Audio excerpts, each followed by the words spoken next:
But if I would have got him in that house, I would have chopped up his body and I would have buried it. And I wouldn't have hesitated, I wouldn't have thought twice.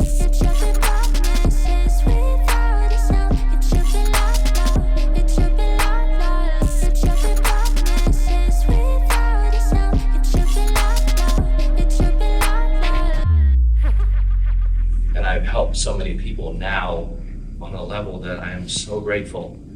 But I think the reason that I help people the way that I do now and I try to abstain from violence at any means, at any cost, is because it's never going to end good for somebody else.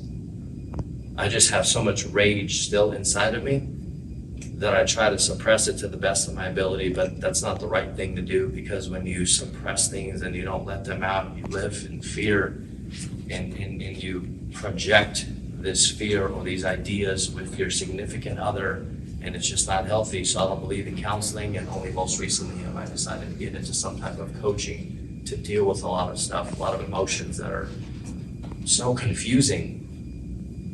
But that's just most recently. I don't know what more to say about prison other than I went through my phases of it being exciting and it being fun to one time. I've had two pivotal moments in my life in prison. The first one is when I realized that I didn't want to be in prison anymore, but I couldn't do anything because I had the next amount of years to go. Up until that time, it was exciting. I loved it. Let's fucking do this. I'll volunteer for whatever I have to. I got to get my name out there. I want to be telling people what to do, which eventually I got to. How many of you have been in 3 fights in one day that lasted more than 5 minutes? How old were you? 6th, 7th grade when I was hanging around with the Martinos and the Party Club Boys and Girls of Blue Ridge and 60 Gross area. And now it's Grizzly Park. Excellent. When was your last fight? I lost 20 plus years ago. How many of you have ever been shot? Didn't find out when I was shot. How many have been stabbed? How many of you fought 5 people at one time? When you do stuff like that as a kid, that it changes the way that you actually start to think about life and people and your environment and what love is and what love isn't. It's a very, very twisted way. Because I'd wake up and fight 3 of my friends and we'd go out and hang out and it would be very, very normal, extremely normal. So the California Youth Authority was just a playground for me to fight. All the times I went to juvenile hall, it was just a playground for me to fight. There's a lot of things that I was a part of that I never got caught for, ever, my entire life. Ever. I never will get caught for it. Not because of statute of limitation, but just because it's not going to happen. It's so far gone that it's just never going to happen. So I'm very, very fortunate to be here to be able to tell you guys this. If you play this game of I am my career criminal, which I was from the time I was 10 until I thought I was also doing good too, when I was a truck driver, I thought I was okay. And then one day, my friend, saying a fellow gang member, this is my first time I've ever had experience with somebody telling on me that I actually belonged in my own gang, and that's when I knew something was twisted, because prior to that, remember the last time that I told on anybody was my dad to my teacher, and I got my ass beat. So that told me don't tell on nothing to nobody.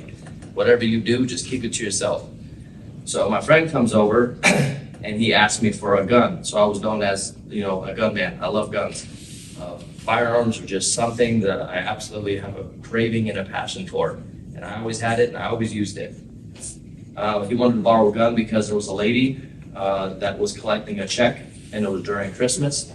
She didn't have a bank and she kept it in her house, and it was $25,000. I gave him the gun and he didn't give me my gun back, and he didn't give me any of the money that he said he was going to give me. Fellow gang member. I've known him since I was 12. We've committed crimes together, we've beat people up together, we've shot at people together, and we've done a number of other things together. So I would assume that this person is like my brother. There's a lot of history with us. Gave it to him, didn't want to give it back. A month goes by, 2 months go by, 3 months go by. I see him at the parole office because I'm on parole from the California Youth Authority with my other friend. I see him there. I always have a gun with me, but I didn't bring it with me. I went to my sister's house, picked it up, and I came back to the parole office, walked in, and was going to kill him in the parole office. but he wasn't there. So instead, I go to his house. My friend drops me off, 10 blocks, walk up to the door, bang on the door with a gun in my hand. They don't want to open up the door, so I just start shooting up the entire house. I shoot a person, not him, a person, didn't die, almost died. I got away. I thought. Till the knock comes at my door. Police, were you at this residency at this time? I had an alibi. No, sir, I was not. The gun wasn't there. And then he calls me and he's like, you fucked up. And I'm like, are you serious? Like, you really called the cops on me? And he's like, yep. I got on the phone, I called a bunch of other people, told them what happened. And from now on then, he was considered no good. A week later, I go to the parole office for a random inspection, and they handcuff me. And they send me to NR, no reception.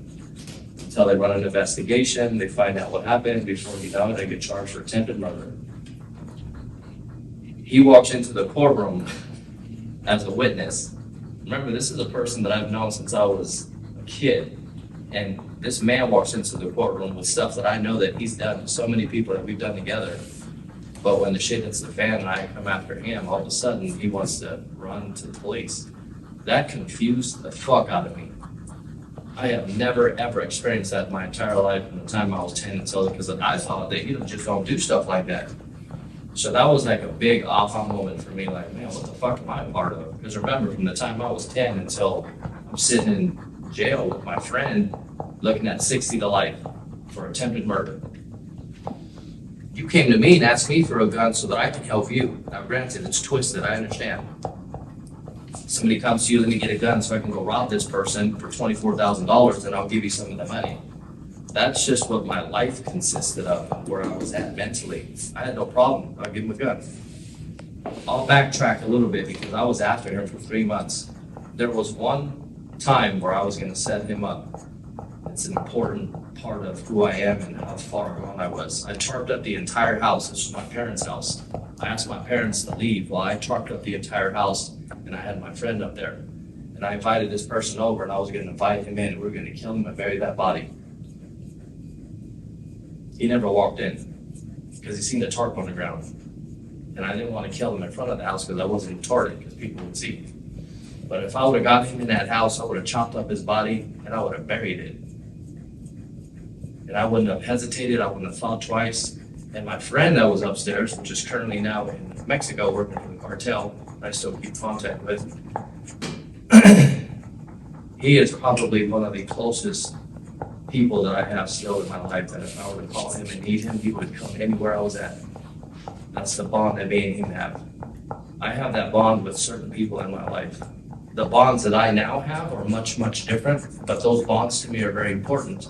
Like Carla in the back. The bond that I have with her now is at that depth. She just doesn't understand it. This is the first time that she's probably heard some of this stuff. It's hard for me to talk about because it's hard for me to think that that's who I used to be.